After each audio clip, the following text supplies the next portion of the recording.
Hello everyone, I am Mayank and this channel is all about books and reading. So if you enjoy reading, please do subscribe to this channel and stay tuned for the video. So this video is going to be a different kind of video. I have not uploaded a video like this before. So first of all, Happy New Year to everyone. Today's video I'm not going to be talking about the books that I have read. Instead, I'll be talking about how I managed to read more books in 2019 so that you can also get motivated to read more books in 2020. So if you want to read more books, please stay tuned for the video.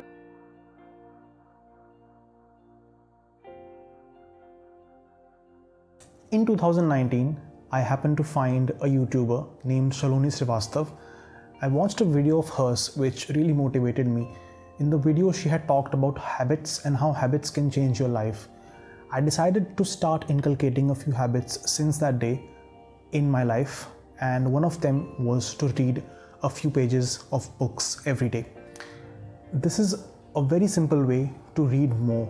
You can set a target for yourself that you will read a set number of pages every day, or you will read for a set amount of time every day, and you can gradually increase the number of pages and the amount of time that you give to reading every day after some time. For example, in 2019, when I started reading again after a gap of almost 2 years, I started off with reading just 25 pages a day. I felt that it was a suitable target for me.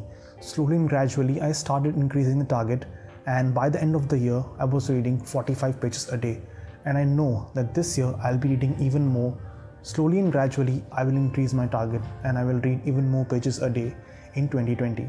So this is how you can set a target for yourself, increase it periodically, and happen to read more and more by the end of this year. The second way to read more books in 2020 is to set aside a scheduled time of the day for reading.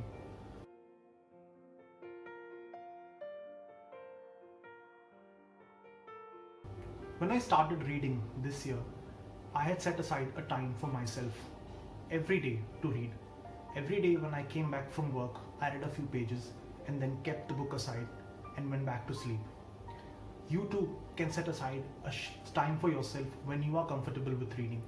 If you're comfortable with reading in the morning, go for it. Read a few pages in the morning and then keep the book aside. Come back next morning again and read a few pages. After a few days, it will feel almost natural. It will become a habit for you. You will feel awkward if you don't read at that particular time. Today, if I don't read before going to sleep, I feel awkward. It feels strange. It feels as if I have to come back to reading. And that is how it has become a habit for me. And I don't go a day without reading at night.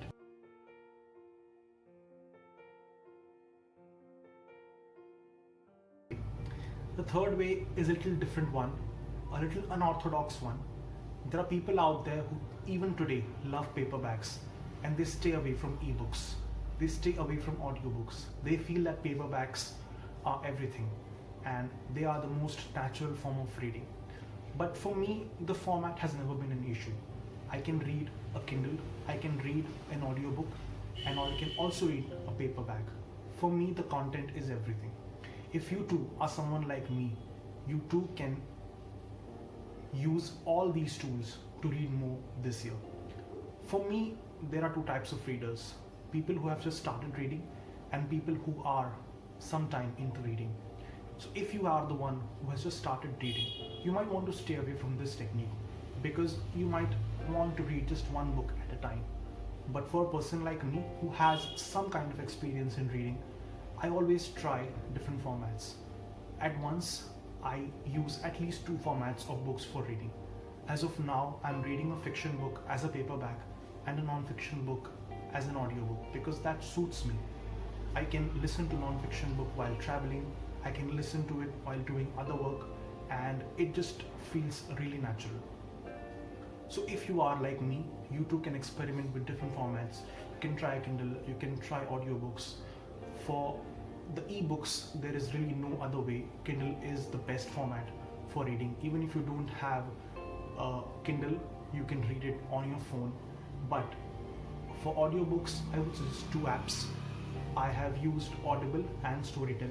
In terms of audiobooks, Audible has the highest collection of books, but Storytel is a really more cost effective option if you want to save money, and even it has a good collection of books.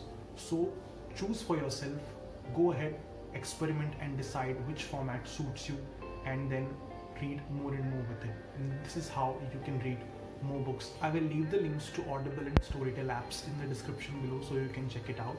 I will also leave the link to Saloni Srivastav's YouTube channel in the description so you can check that out too. So those were the 3 ways in which you can read more books in 2019.